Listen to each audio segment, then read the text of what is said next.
While Washington celebrated passing another defense budget, Beijing quietly signed infrastructure deals in 67 countries in a single quarter. Not 6, not 16, 67. And if you think that's just about building roads, you've completely missed what's actually happening right now. Let me be direct. The China is collapsing narrative you're hearing everywhere is one of the most dangerous pieces of strategic misinformation circulating today. And I'm going to show you exactly why with numbers that most analysts are deliberately ignoring. Here's what nobody tells you: weakness and expansion don't happen simultaneously. You don't outspend your rival across 3 continents while your economy is imploding.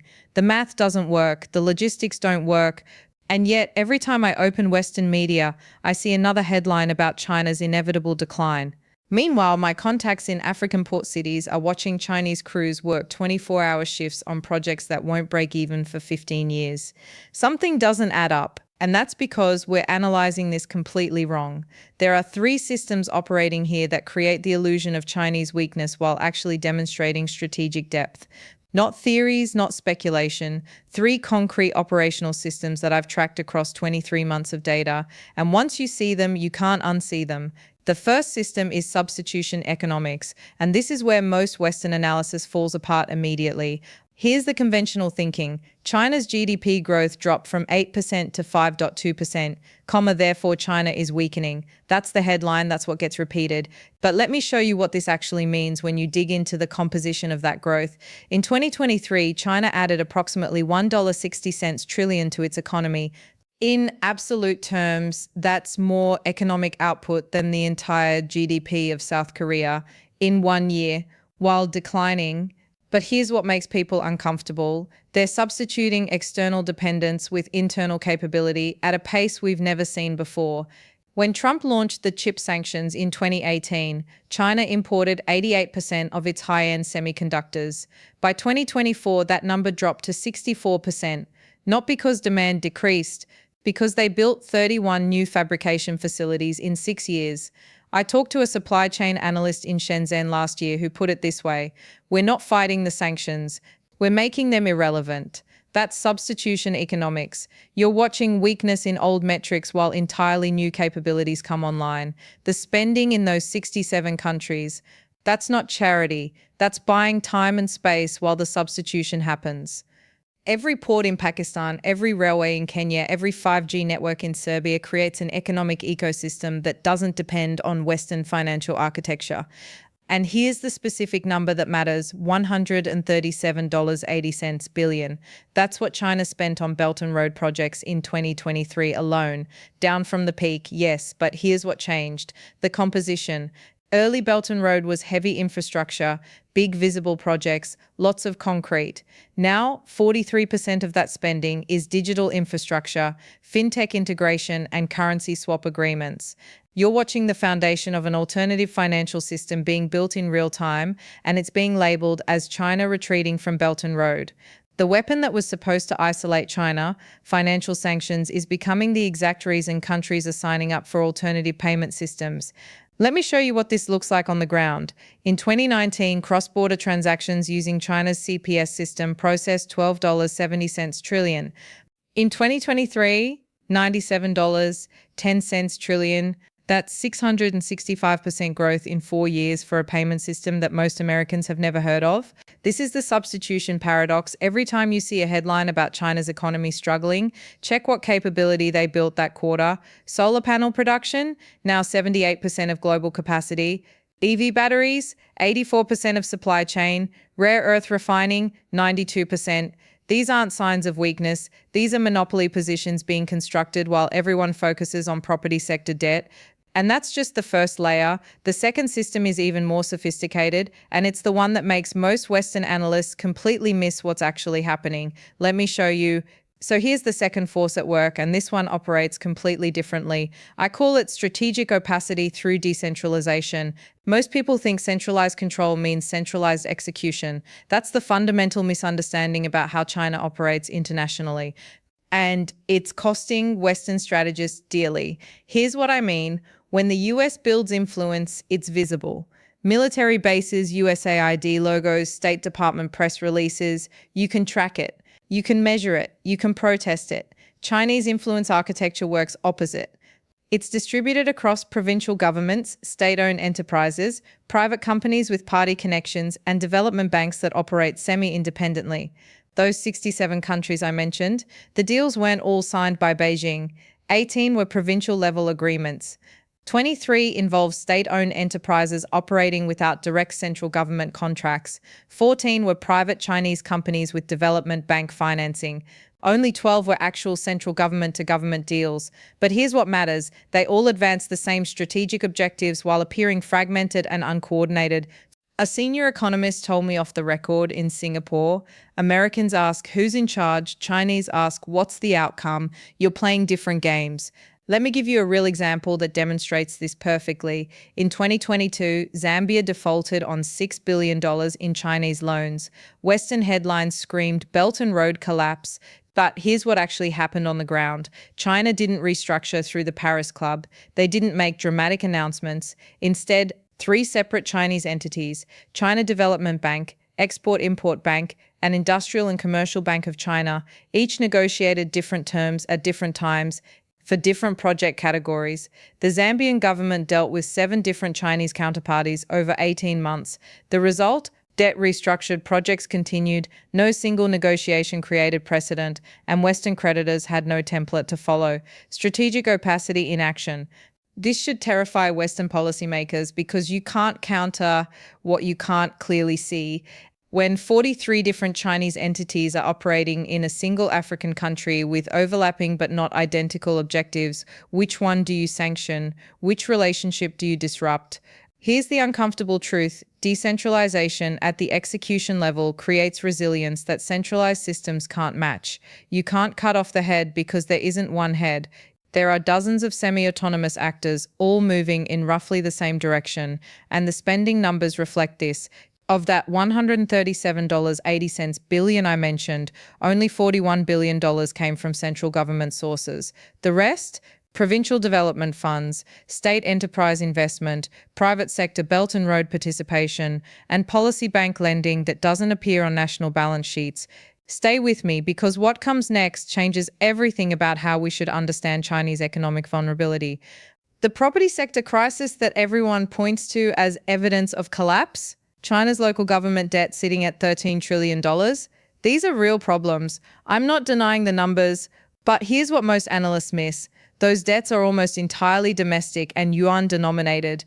When I was reviewing provincial bond data last month, I found something remarkable. Of the 31 Chinese provinces, 28 have debt-to-GDP ratios that would trigger EU sanctions if they were European countries. Guangdong alone has debt equivalent to 89% of its provincial GDP. That's Greek crisis territory. But, and this is critical, 97% of that debt is owed to domestic creditors in domestic currency. China isn't Turkey, it's not Argentina. It doesn't need dollars to service its debt, it needs yuan, which it prints. Does that create inflation risk? Absolutely. Does it create asset bubble risk? We're watching it happen. Does it create the same type of crisis that decimated emerging markets in 1997 or 2008? No. Because the debt architecture is completely different. This is what I call the internal absorption capacity, the third system. And it's the one that makes the China collapse predictions fall apart when you actually run the numbers against historical precedent. Let me show you what happens when an economy this size, with this much control over its financial system, decides to absorb rather than resolve a debt crisis. Internal absorption capacity is exactly what it sounds like, the ability to take catastrophic economic damage and spread it across time and population in ways that prevent systemic collapse. And China has built the most sophisticated version of this we've ever seen. Here's what Western models predict. When debt reaches 280% of GDP, where China sits right now, you get crisis. Banking system freezes, currency crashes, IMF interventions. We've seen this pattern in Japan, in Southern Europe, in dozens of emerging markets. But those models assume something critical, that creditors can demand repayment, that markets can force liquidation, that there's a mechanism where repayment creditors have power over the system. What happens when creditors are mostly state-owned banks? Bondholders are mostly domestic pension funds controlled by the state. And the central bank answers to the same communist party that controls the banks, the regulators, and the courts. You get absorption instead of explosion. Let me show you the numbers that matter here. In 2023, Chinese banks wrote off $534 billion in non-performing loans. That's not a typo, $500 billion. For context, that's more than the entire banking sector wrote off during the 2008 US financial crisis peak year. And you probably didn't hear about it because it happened across 4,600 banks over 12 months with no single dramatic failure. The losses were real, the money is gone, but it was absorbed, spread across state bank balance sheets, recapitalized through central bank lending facilities, shifted to provincial asset management companies, and ultimately placed onto the national balance sheet where it becomes a long-term structural issue rather than an immediate crisis.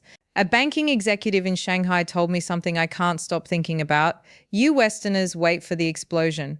We're pressure cooking this for decades, and here's what makes people uncomfortable. This might actually work. Not without pain, not without slower growth, not without significant wealth destruction for Chinese savers, but work in the sense of avoiding catastrophic collapse. The evidence suggests yes. If you're finding this valuable, hit that like button, because what I'm about to show you connects directly to why those 67 countries keep signing deals despite all the China is failing headlines they read. Here's the paradox. China's internal economic problems, the property crisis, the debt overload, the banking stress, these actually accelerate the external expansion, not slow it. Why? Because the way you absorb internal economic damage while maintaining political stability is by delivering external wins.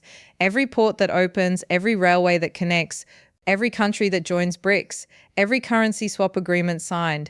These are legitimacy generators for a party that can't rely on 8% GDP growth anymore. The spending in those 67 countries isn't happening despite China's economic problems, it's happening because of them. Look at the actual numbers from Q4 2023. Domestic real estate investment in China down 23% year over year. Domestic infrastructure spending down 11%. But overseas development finance up 34%. The money didn't disappear, it redirected. This is the part that should surprise you. China is essentially running a reverse Washington consensus. The West spent decades telling countries fix your internal problems before expanding globally. China is doing the opposite, expanding globally to manage internal problems. And it's working in ways that don't show up in GDP figures. When Serbia refuses to join EU sanctions on Russia despite being an EU candidate, that's Chinese influence.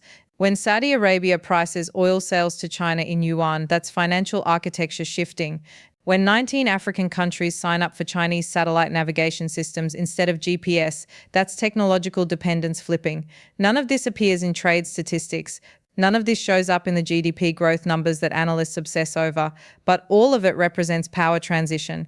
Here's the specific data point. In 2019, 14 countries had China as their largest trading partner and largest source of foreign investment simultaneously. By 2024, 67 countries, the exact same number as those recent infrastructure deals.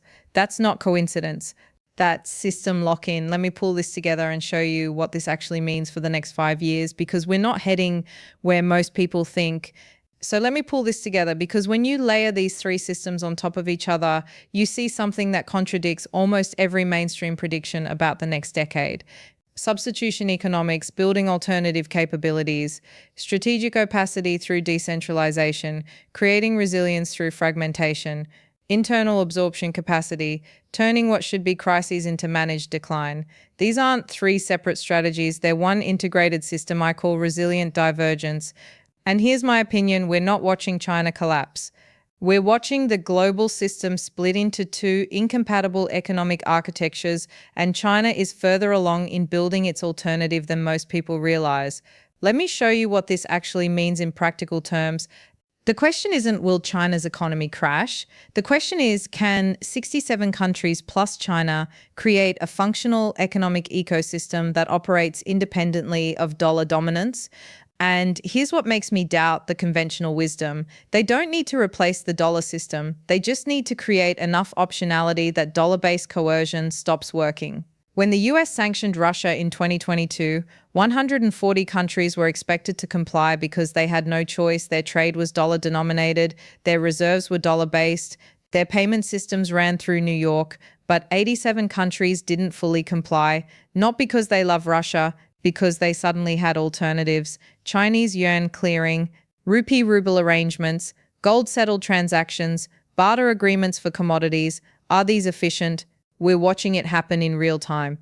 Here's my prediction for the next 3 to 5 years, and I'm going on record with this. Scenario 1, the optimistic Western view, China's debt crisis intensifies, property sector collapse spreads to banking system, Belt and Road defaults cascade, and China pulls back to focus on internal stability. Probability, I'd put it at 15%. The absorption mechanisms are too strong, and the political will to avoid this is absolute. Scenario 2, the pessimistic Western view. China aggressively expands to compensate for internal weakness, creates international debt crises, triggers backlash, and faces coordinated pushback that isolates them. Probability, maybe 25%. But here's the problem with this scenario. It assumes the 67 countries will coordinate against their own economic interests. History suggests that's hard. Scenario 3, my base case, messy bifurcation. China's economy grows at 3 to 4%, which feels like crisis to them, but still adds a Germany-sized economy every 2 years. The internal problems never explode, but never resolve. And every year, another 8-12 countries integrate deeply enough into Chinese economic architecture that they become effectively neutral in US-China competition. Probability, that third scenario is what I think we're already seeing. It's not dramatic, there's no decisive moment, no clear winner, just gradual grinding divergence where more of the world operates in a China-influenced sphere and more countries have the option to say no to Washington without facing economic collapse. And here's the uncomfortable truth that should concern every Western policymaker. You can't sanction your way out of this. Every sanction accelerates the substitution. Every financial restriction makes the alternative architecture more attractive. The weapon that was supposed to maintain primacy is creating the conditions for its own obsolescence. Does this mean China wins? No. It means the question stops making sense. You're going to have two systems, both functional enough to survive, neither dominant enough to eliminate the other, and the competition plays out in those 67 countries and the next 67 after that. So here's what I'm watching: currency swap agreements, satellite navigation adoption rates, and 5G network equipment contracts. Those 3 data points tell you more about power transition than GDP growth rates ever will. My question for you, and I want you to answer this in the comments, which countries do you think are next to flip from primarily Western-oriented to neutral or China-leaning? And what would it take for your own country to consider alternatives to dollar dependence? If this analysis gave you a different framework for understanding what's actually happening, subscribe because I'm tracking these systems monthly with updated data. The story everyone's telling about Chinese collapse, the numbers tell something completely different. And I'll keep showing you exactly what those numbers are.